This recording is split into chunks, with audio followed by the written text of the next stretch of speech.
Once upon a time, there was a gardener named Sumana who worked for King Bimbisara. Every day he would offer beautiful flowers to the king. One day the Buddha, along with his group of monks, was passing through that area.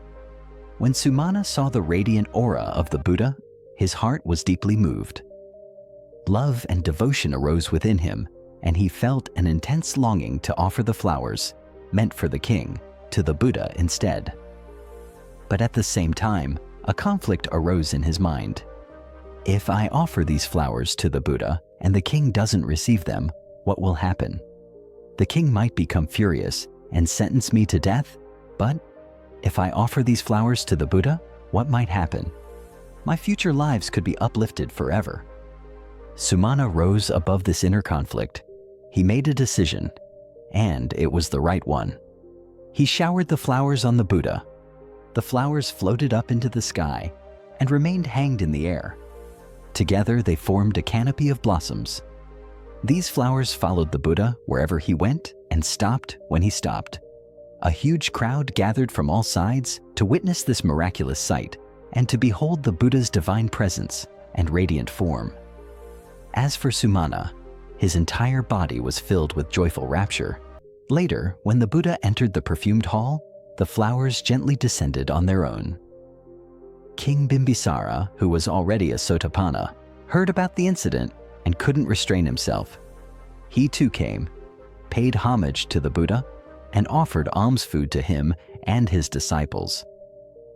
After the meal, the Buddha returned to the Jetavana monastery, and King Bimbisara rewarded Sumana the Gardener with great honor. He gave him a generous reward of 8 elephants, 8 horses, 8 male slaves, 8 female slaves, 8 maidens, and 8,000 gold coins. That evening, during the Dhamma assembly, Venerable Ananda asked the Buddha, "Lord, what kind of merit did Sumana earn today through this beautiful act?" The Buddha replied, "Ananda, Sumana could have feared for his life. Out of fear, he might have chosen not to offer the flowers. But without fear, without concern for his own life, Sumana offered those flowers to the Buddha with deep devotion. Because of this, he will not be reborn in the 4 lower realms for the next 100,000 years, and in time, he will become a Pacceka Buddha. Remember, that action is well done, which, having done it, one does not regret, and whose result one accepts with a clear and happy mind. Because when the consequences of such deeds unfold, the person who performed them feels joy and satisfaction, not remorse.